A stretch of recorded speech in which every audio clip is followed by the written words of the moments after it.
భారతదేశం విద్యా చరిత్ర. భారతదేశం విద్యా చరిత్ర. అతి ప్రాచీన కాలం నుండి భారతదేశం విద్యా కేంద్రంగా ఉండేది. ప్రపంచంలో అన్ని దేశాల కంటే భారతదేశంలో ముందుగా విద్యా వ్యవస్థ ప్రారంభమైందని, విద్య చేత ఎంత పటిష్టంగానూ శాశ్వతంగానూ ప్రభావితమైన దేశం మరొకటి లేదని ఎఫ్డబ్ల్యూ థామస్ భావన. ఎఫ్డబ్ల్యూ థామస్ ఏం చెప్పారు? శాశ్వతంగాను అంటే విద్య చేత అంత పటిష్టంగాను శాశ్వతంగాను, విద్య చేత ఎంత పటిష్టంగాను శాశ్వతంగాను ప్రభావితమైన దేశం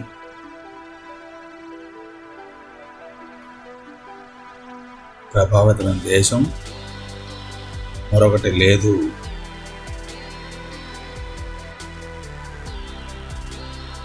అని ఎఫ్డబ్ల్యూ థామస్ యొక్క భావన. అనేక దేశాల నుండి భారతదేశాన్ని సందర్శించిన యాత్రికులు భారతీయ విద్య గురించిన వివరాలు తెలియజేశారు. వారు భారతదేశాన్ని ఒక అద్భుత భూమిగా పేర్కొన్నారు. ఎన్నో దేశాల నుండి విద్యార్థులు వచ్చి ఇక్కడ విద్యను అభ్యసించేవారు. భారతదేశం ఒక అద్భుతమైన విద్యా కేంద్రం ప్రాచీన కాలంలో. అయితే ప్రపంచంలోని మొట్టమొదటి విశ్వవిద్యాలయం ఇది ఎక్కడుంది? ప్రపంచంలో మొట్టమొదటి విశ్వవిద్యాలయం తక్షశిల. ఇది ప్రస్తుతం పాకిస్తాన్లో ఉంది. ఇక్కడ వేల మంది విద్యార్థులు, ఆచార్యులు ఉండేవారు. ఇది కొన్ని వందల సంవత్సరాలు విలసిల్లింది. ప్రపంచంలోనే ఈనాటికి వ్యాకరణవేత్తగా పరిగణింపబడుతున్న పాణిని ఇక్కడ ఆచార్యుడు. పాణిని ప్రపంచంలోనే మేటి వ్యాకరణవేత్త. తర్వాత ఇక్కడ వైద్యుడైన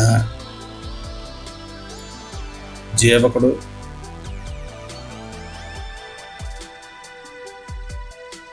తర్వాత అర్థశాస్త్రాన్ని రాసిన కౌటిల్యుడు ఇక్కడ ఆచార్యులు ఉండేవారు. ప్రపంచంలోనే మొట్టమొదటి విశ్వవిద్యాలయం తక్షశిల.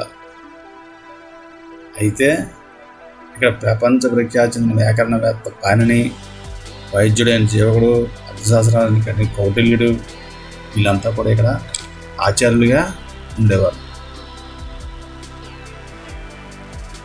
తక్షశిల విశ్వవిద్యాలయంలో విద్యా బోధనలో ఉపాధ్యాయునికి పూర్తి స్వేచ్ఛ ఉంది.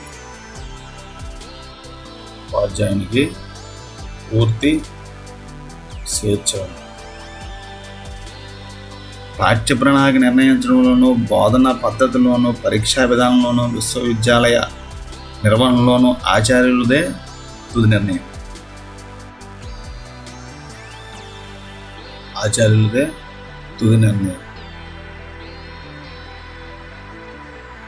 ఆచార్యుడు అత్యంత పవిత్రునిగా, అనుకరణీయునిగా, ఆదర్శవంతునిగా, నిస్వార్థపరునిగా ఉండేవాడు. విద్యార్థులను కన్న బిడ్డలుగా చూసుకునేవాడు.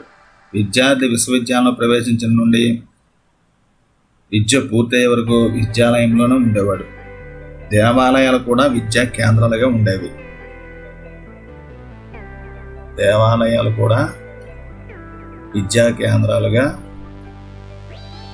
బీహార్లో నలంద విశ్వవిద్యాలయం ఇది ఎప్పుడున్నప్పటి వరకు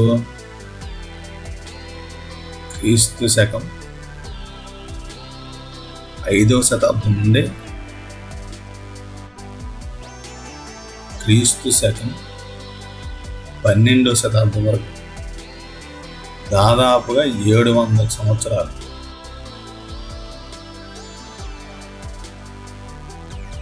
700 సంవత్సరాలు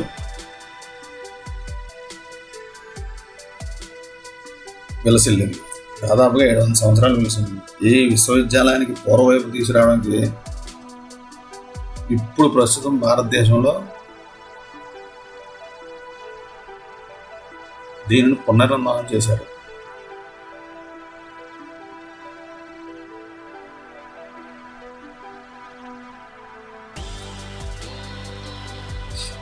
అప్పటి రోజుల్లో విద్య డిగ్రీ కోసం కాక జీవితం కోసం ఉండేది. విద్యను అభ్యసించిన వ్యక్తి సమాజంలో సమర్థునిగా రాణించేవాడు. విద్య జీవితం కోసం అనేది ప్రధాన సూత్రం. విద్య జీవితం కోసం అనేది ప్రధాన సూత్రం. విద్య వ్యక్తిలో సమగ్ర వికాసాన్ని పెంపొందించేది. అంటే శారీరక, మానసిక, నైతిక, ఆధ్యాత్మిక వికాసాన్ని పెంపొందించేది. విద్యార్థుల్లో వినయం, సత్యం, త్యాగం, సేవ, క్రమశిక్షణ, ఆత్మవిశ్వాసం, ఆత్మనిర్భరత మొదలైన గుణాలను పెంపొందించేవారు. విద్యార్థుల అభ్యసన అంచనా వేయడానికి శాస్త్రాలపై చర్చ నిర్వహించేవారు. సీనియర్ విద్యార్థులు, జూనియర్ విద్యార్థులు బోధించేవారు. విద్యార్థుల అభ్యసనాన్ని అంచనా వేయడానికి ఏం చేసేవారు?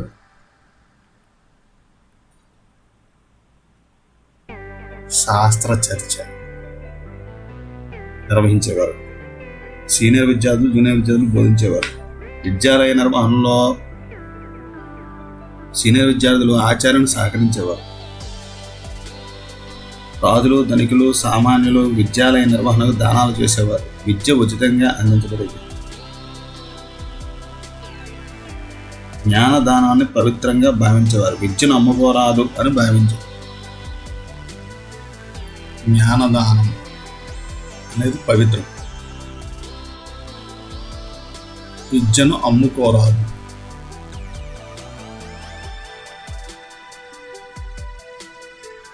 ఆర్యభట్ట, పతంజలి, కాత్యాయనుడు, పాణిని మొదలైన వారు ఆనాడు గొప్ప ఆచార్యులు. మైత్రేయి, గార్గి, విశ్వంబర, అపల, లోపాముద్ర మొదలైన మహిళా విద్యావేత్తలు ఉండేవారు. ఆర్యభట్ట, పతంజలి, కాత్యాయనుడు, పాణిని, తర్వాత Maitreyi, Gargi, Vishwambhara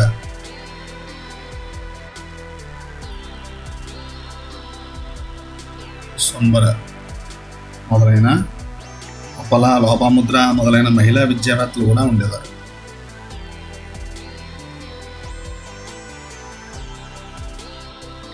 China, Korea, Tibet, Burma, Ceylon, Java, Nepal మొదలైన దేశాల నుండి వచ్చి విద్యను అభ్యసించేవారు. పాహియాన్, హ్యూత్సాంగ్ మొదలగు చైనా యాత్రికులు ఇక్కడ విశ్వవిద్యాలయంలో విద్యను అభ్యసించారు. అసలు విద్య అంటే ఏంటి? విద్య అంటే ఏంటి అంటే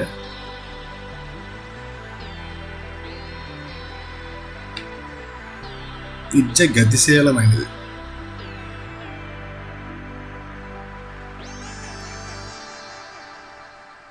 విద్య గతిశీలమైనది. విద్య అనే పదం వజ్రం లాంటిది.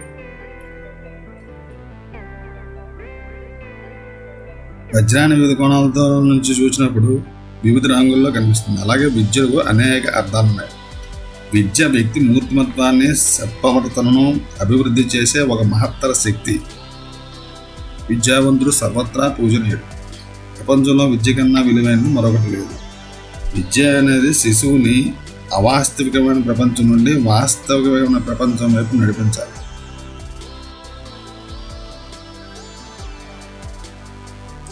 అయితే విద్య అనే పదం విద్ అనే సంస్కృత పదం నుండి పుట్టింది.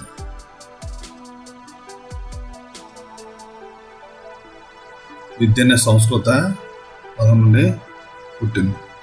విద్య అంటే తెలియని విషయాలను తెలుసుకునుట. విద్య అంటే తెలియని విషయాలను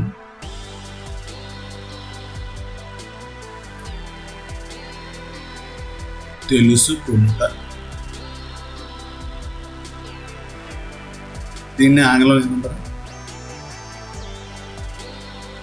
ఎడ్యుకేషన్. అయితే విద్య యొక్క నిర్వచనాలు కొంచెం చూద్దాం కదా.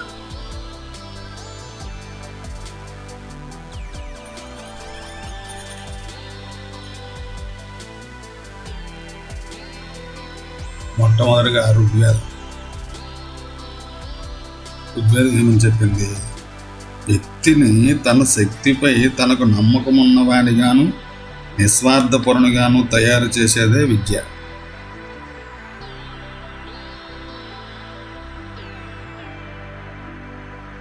వ్యక్తిని తన శక్తిపై తనకు నమ్మకమున్న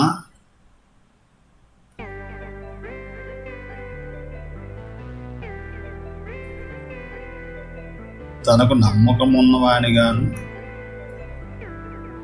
నిస్వార్థపరునిగాను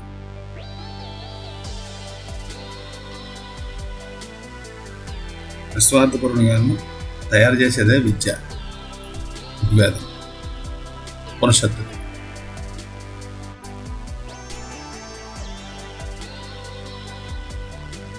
ఏమని చెప్పేయంటే విద్య యొక్క అంతిమ లక్ష్యం మోక్ష సాధన.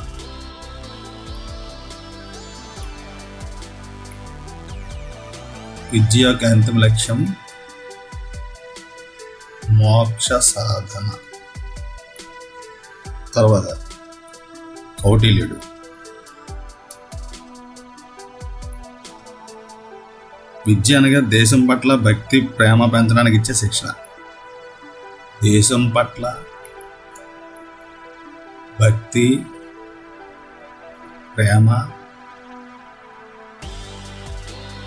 పెంచడానికి ఇచ్చే శిక్షణ. దేశం పట్ల భక్తి ప్రేమ పెంచడానికి ఇచ్చే శిక్షణ కౌటిల్యుని ప్రకారం. ఆది శంకరాచార్య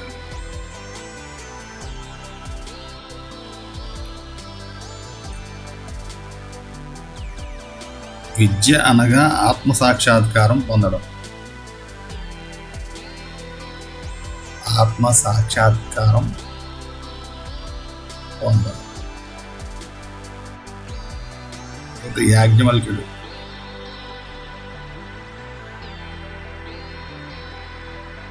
మనిషిని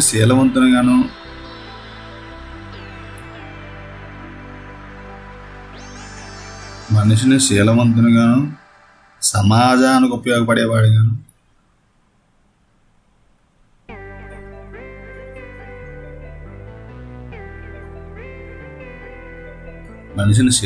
సమాజానికి ఉపయోగపడేవాడిగాను తీర్చిదిద్దేదే విద్య. ఋగ్వేదం ఏమని చెప్పింది? వ్యక్తిని తన శక్తిపై తనకు నమ్మకం ఉన్నవాడిగాను నిస్వార్థపరునిగాను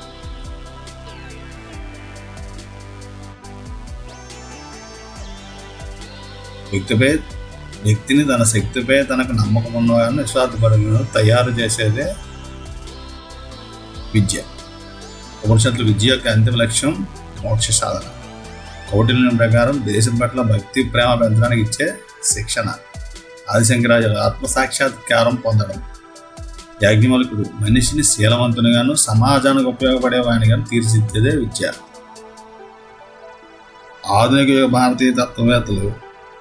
ఆధునిక భారతీయ విద్యావేత్తలు ఇచ్చిన నిర్వచనాలు కొన్ని చూద్దాం.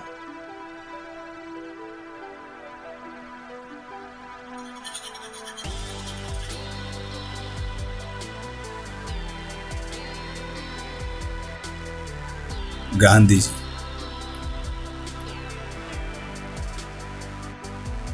మానవులలో పిల్లలలో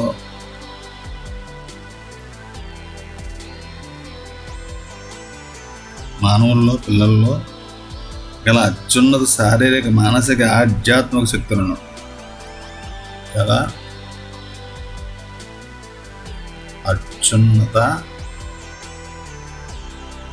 శారీరక మానసిక ఆధ్యాత్మిక శక్తులను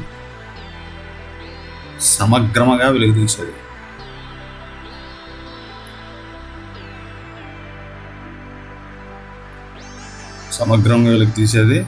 విద్య. అన్ని రంగాలలోనూ అభివృద్ధి చెందేది విద్య. గాంధీజీ గారు ఇచ్చిన కోసం. దయానంద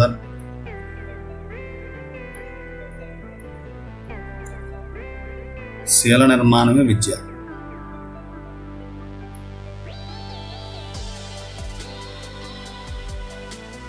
శీల నిర్మాణమే విద్య. గురునానక్.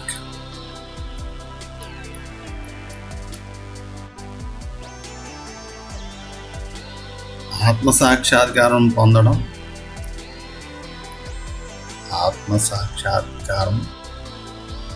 పొందడం ప్రజాసేవ చేయడం.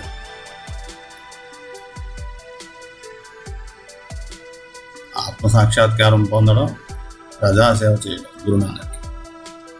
స్వామి వివేకానంద.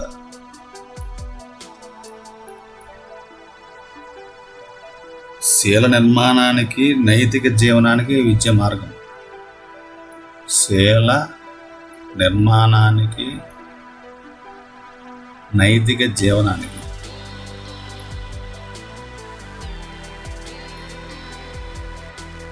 విద్య మార్గం. రవీంద్రనాథ్ ఠాగూర్.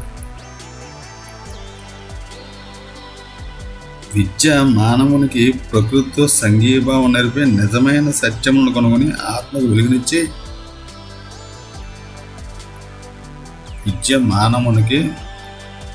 ప్రకృతితో సంఘీభావం నేర్పి నిజమైన సత్యములను కనుగొని ఆత్మకు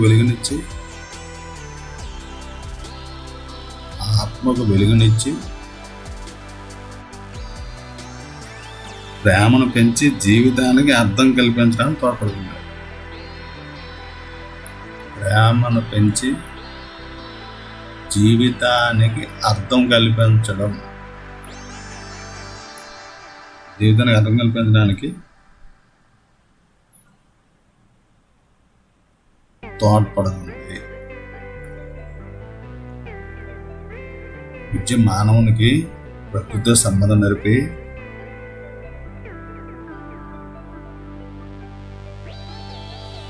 ప్రకృతితో సంబంధం నేర్పి ఆత్మకు వెలుగునిచ్చి ప్రేమను పెంచి జీవితానికి అర్థం కల్పించడానికి తోడ్పడుతుంది.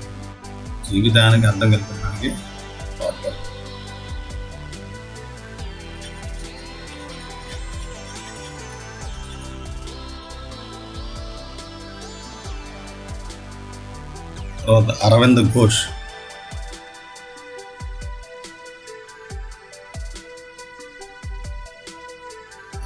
ఏమన్నారు? వికసిస్తున్న ఆత్మకు తన అంతర్గత శక్తులను బహిర్గతం చేయడానికి సహాయపడేది. వికసిస్తున్న ఆత్మకు తన అంతర్గత శక్తులను బహిర్గతం చేయడానికి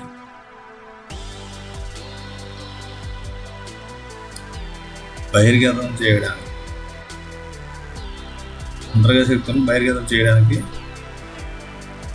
సహాయపడేది విద్య. జిడ్డు కృష్ణమూర్తి.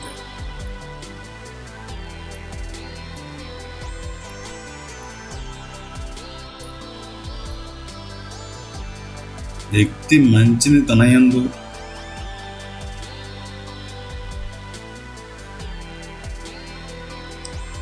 మంచిని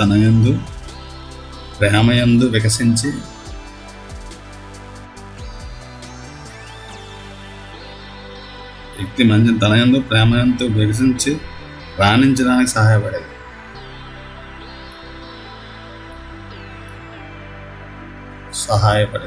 వ్యక్తి మంచిని తనయందు ప్రేమయందు వికసించి రాణించడానికి సహాయపడేది విద్య.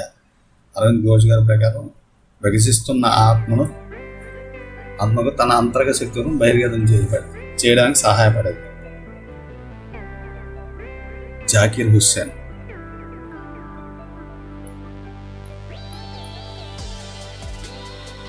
విద్య మానవుని పూర్తి మానసిక వికాసానికి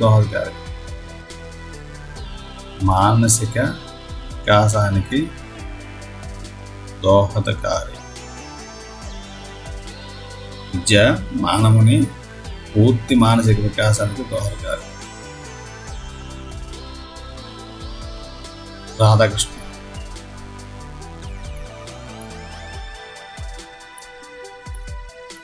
డాక్టర్ రాధాకృష్ణన్. విద్య అనేది కేవలం జీవనాధార సాధనం కాదు, జీవనాధార సాధనం కాదు, ఆలోచనలకు నిలయం కారాదు, ఆలోచన నిలయం కారాదు, పౌరసత్వ శిక్షణ నిలయం కారాదు.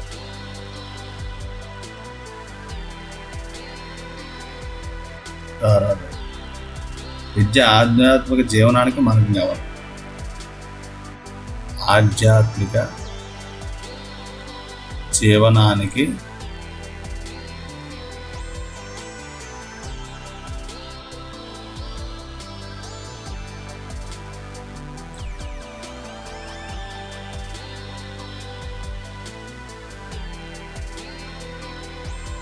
ఆధ్యాత్మిక జీవనానికి మార్గం కావాలి.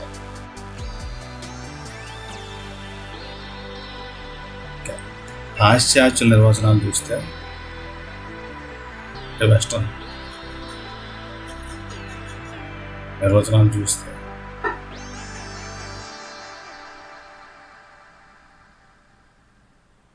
అయితే పాశ్చాత్య దేశాల్లో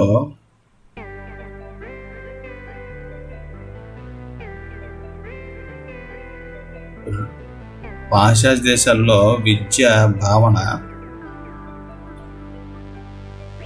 రెండు ముఖ్యమైన తాత్విక దృక్పథాలపై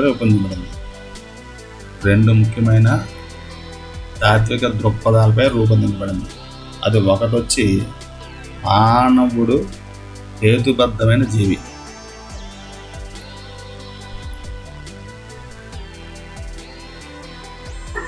మానవుడు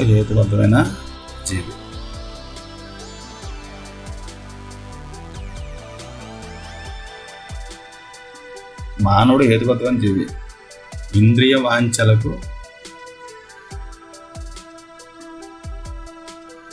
వాంఛలకు ప్రాధాన్యత ఇచ్చేవాడు. చూడాలి, హేతుబద్ధమైన జీవి, ఇంద్రియ వాంఛలకు ప్రాధాన్యత ఇచ్చేవాడు. ఇది మొదటి. రెండవది, మానవుడు దేవుని పుత్రుడు.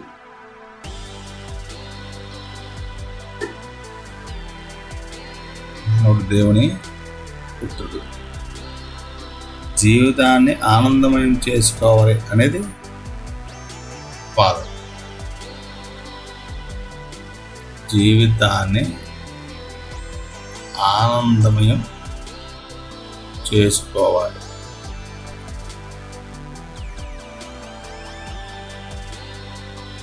అయితే ఇక్కడ పాశ్చాత్యులు ఆధ్యాత్మిక విషయాలకు అంతగా ప్రాధాన్యత ఇవ్వలేదనేది అందరికి తెలిసిన విషయమే. అయితే సోక్రటీస్ మొట్టమొదట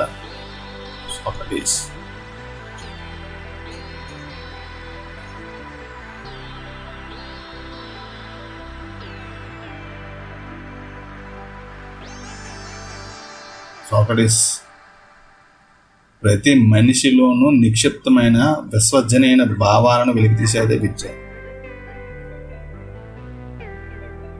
ప్రతి మనిషిలోనూ నిక్షిప్తమైన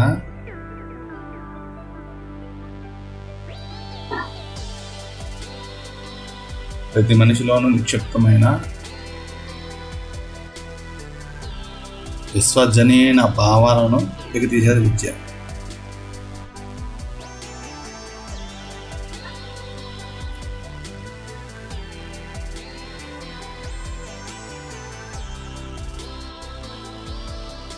ప్లేటో. సరైన సమయంలో సంతోషం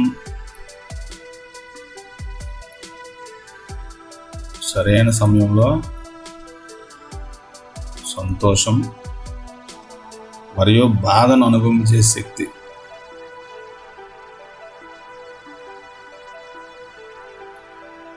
అనుభవింపజేసే శక్తి కలదే విద్య. సరైన సమయంలో సంతోషం మరియు బాధను అనుభవింపజేసే శక్తి గలదు విద్య. శారీరకంగా మానసికంగాను విద్యార్థిని అత్యున్నత స్థాయిలో అభివృద్ధి చేసేది విద్య. శారీరకంగాను మానసికంగాను అత్యున్నత స్థాయిలో శారీరకంగాను మానసికంగా అత్యున్నత స్థాయిలో అభివృద్ధి చేసేది విద్య. Next Aristotle.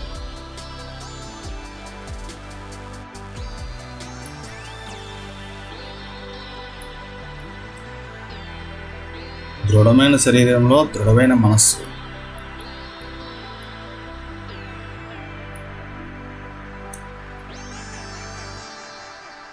దృఢమైన శరీరంలో దృఢమైన మనస్సును ఏర్పరిచేది విద్య. రూసో.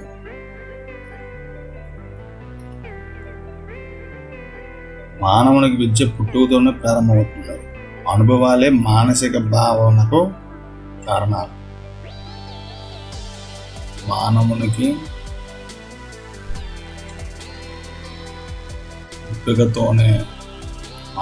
విద్య పుట్టుకతోనే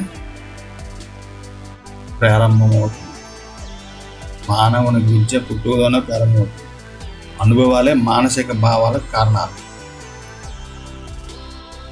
అనుభవాలే మానసిక భావాలకు కారణాలు.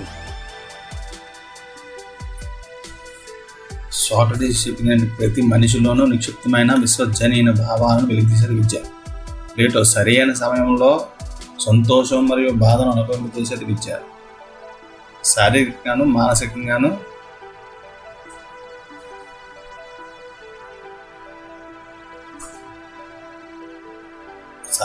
మానసికంగాను విద్యార్థిని అత్యున్నత స్థాయిలో అభివృద్ధి చేసేది విద్య. అరిస్టాటిల్ ప్రకారం దృఢమైన శరీరంలో దృఢమైన మనస్సు. రూసో ప్రకారం మానవునికి విద్య పుట్టుకతోనే ప్రారంభమవుతుంది. అనుభవాలే ఈ మానసిక భావాలకు కారణాలు. తర్వాత ప్రోబెల్.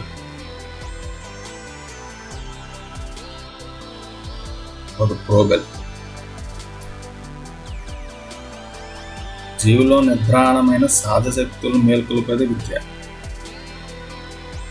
నిద్రాణమైన సహజ శక్తులను మేల్కొల్పేది ఎడెన్. పరిణతి గల వ్యక్తి అపరిణతి గల వ్యక్తి మీద చూపించే ప్రభావం విద్య. పరిణతి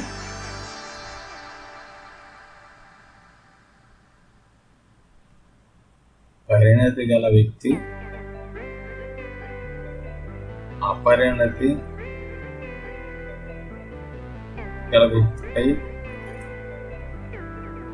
అపరిణతి గల వ్యక్తిపై అపరిణతి గల వ్యక్తిపై చూపించే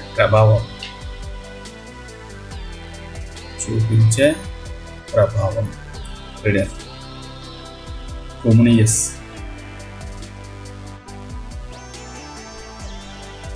కొమ్యూనియస్. సంపూర్ణ మానవ వికాసమే విద్య. సంపూర్ణ మానవ వికాసమే విద్య. జూయి. సామాజిక సామర్థ్యాన్ని పెంపొందించేదే విద్య.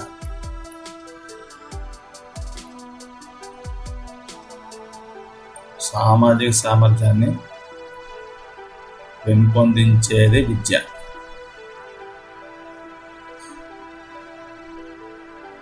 ఎమర్సన్.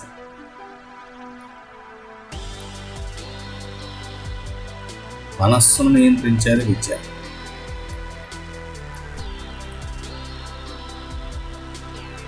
మనస్సును నియంత్రించేది హెర్బర్ట్. నైతిక వికాసాన్ని అభివృద్ధిపరిచేది.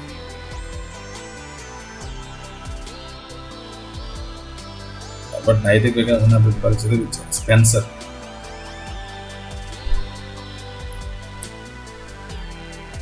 సంపూర్ణ